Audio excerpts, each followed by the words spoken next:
All right, the elbow flexors.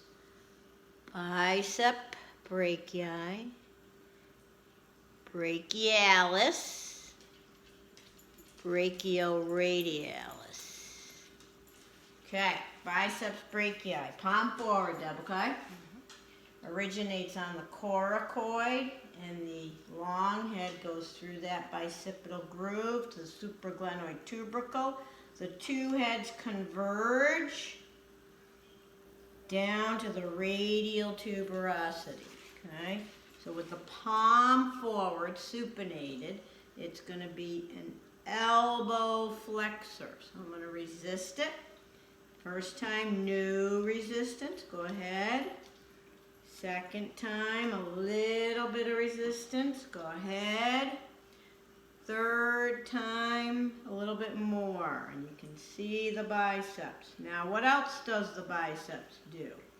Is it a shoulder flexor? It sure is. Okay?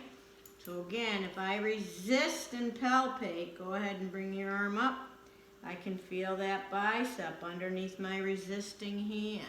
It's an assisting mover for shoulder flexion. All kinds of active and passive insufficiency. Okay?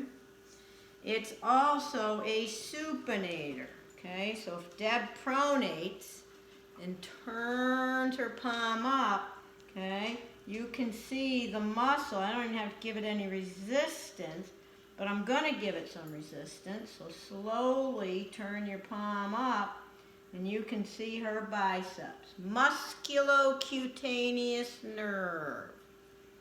Elbow flexor number 2, the brachioradialis. Lateral supracondylar ridge down to the radial styloid. I got to bring her into neutral pronation supination. There's the belly right there. Now go ahead and bend your elbow. No resistance. A little bit more. And most. There's her brachioradialis. I'm resisting into elbow extension. Relax. Now if we pronate the forearm, we're going to talk about this in class on Tuesday. Bend your elbow. Okay. Going after the brachialis, which is under the biceps. Not going to be able to palpate the belly. Middle of the anterior humerus. Down to the coronoid process and ulnar tuberosity. So it attaches only to the ulna. It is not influenced by movement of the radius. Okay? So you're going to, I can only feel it on the sides of the biceps, similar to the way we palpated the gastrocnemius. So you're going to bend your elbow. No resistance. Go ahead again, and you might be able to feel it. You can actually feel it more medially. Go ahead, bend your elbow. Terrific. Good. Okay. Triceps. Lay down on your back. Head, feet. 3 heads of origin.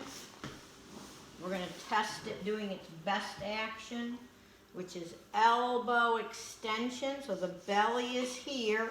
Of all 3 heads, it's got a long head that attaches to the glenoid fossa, infraglenoid tubercle.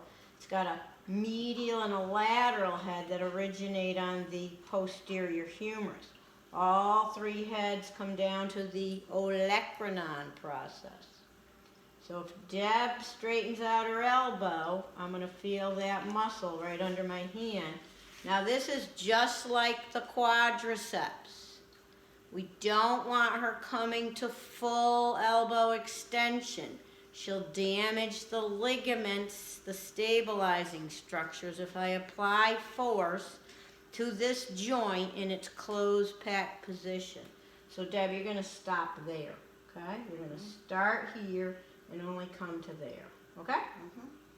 So no resistance, go ahead. This is where you can tell whether or not they remember to not fully extend. A little bit more resistance, terrific. And then resistance. My resistance is into elbow flexion. The position of the forearm doesn't matter because the triceps attaches to the ulna.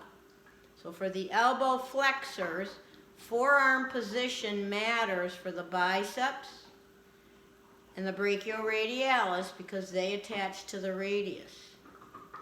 The brachialis attaches to the ulna, so it doesn't care, but the other two do. And the triceps does not care about the forearm because it attaches to the olecranon, which is part of the ulna. Radial nerve for the triceps and brachioradialis.